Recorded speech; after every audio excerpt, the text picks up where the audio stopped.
Hola, muy buenas, saludos a todos y a todas y bienvenidos a Mente Cuántica Plus. En este vídeo, que va a ser el primero de una serie, les voy a hablar de este apasionante tema que es la energía cuántica, abordando de una manera muy sencilla los primeros pasos de la teoría.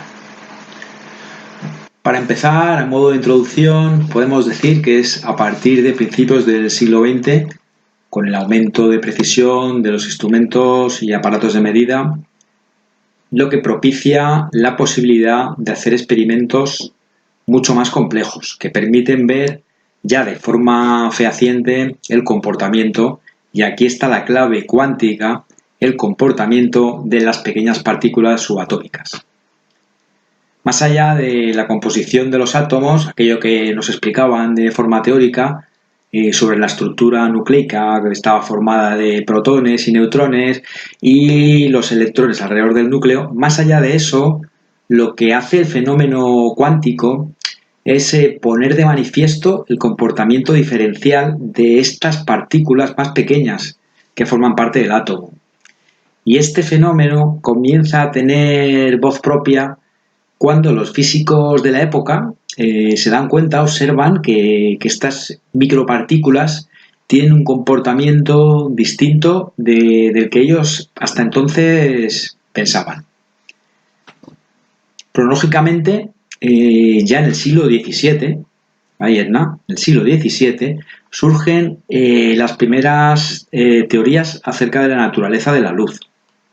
En 1666, la teoría corpuscular, y en 1678 la teoría ondulatoria. Ya posteriormente, en el año 1704, Isaac Newton ya publica un libro en el que exponía sus teorías sobre la naturaleza corpuscular de la luz. Posteriormente, en el año 1801, hay un científico llamado Thomas Young que hizo el primer experimento con luz, que contribuyó a la teoría de la naturaleza ondulatoria de la luz. Aquí Young ya observó un patrón de interferencias.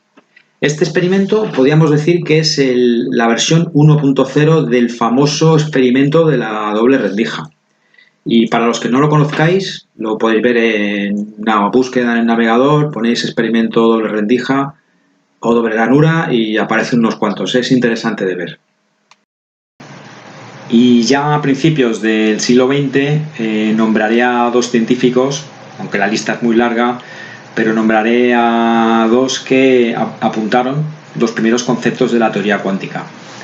En el año 1900, el físico alemán Max Planck postuló la teoría de los quantum o cuantos como las unidades elementales de transferencia de energía.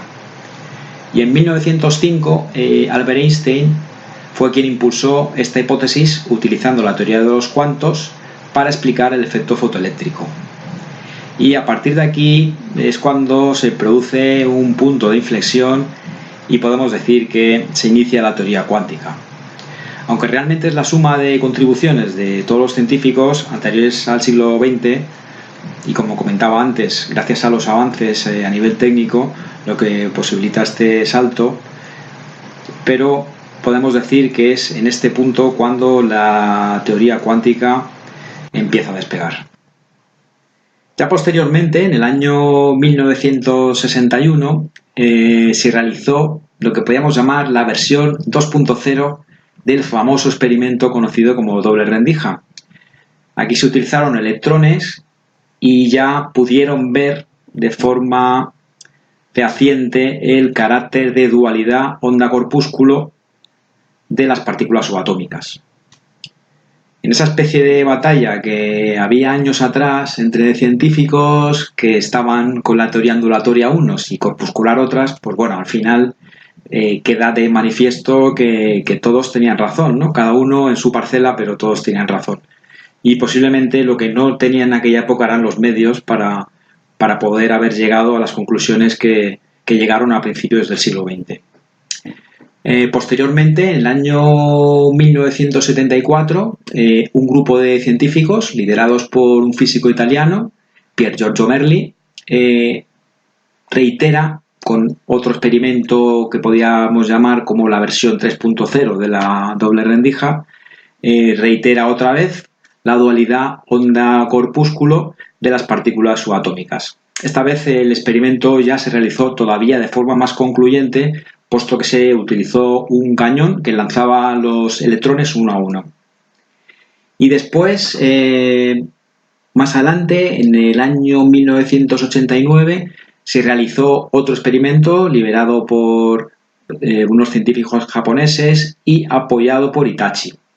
Aquí ya se iba más por la parte de las aportaciones a nivel de microelectrónica, que actualmente son muchas, desde componentes electrónicos, microprocesadores, semiconductores, superconductores, hasta los aparatos utilizados en electromedicina, como son, por ejemplo, los láseres, los tomógrafos, etc. Y después de esto, lo que nos queda todavía por ver con los nuevos computadores cuánticos. Así que, de manera práctica, para que se entienda, la física o mecánica cuántica surge cuando los físicos se dan cuenta de que las partículas más pequeñas que los átomos, los electrones, protones, quarks, etc., esas partículas subatómicas se comportan de manera diferente que las partículas mayores, con la alucinante o increíble o mágica particularidad de que estas partículas, que forman parte de nuestro mundo físico, se pueden comportar tanto como ondas o como partículas. Y además esto lo hacen dependiendo del observador, para más siempre. Y un apunte importante, no debemos olvidar que las ondas son energía.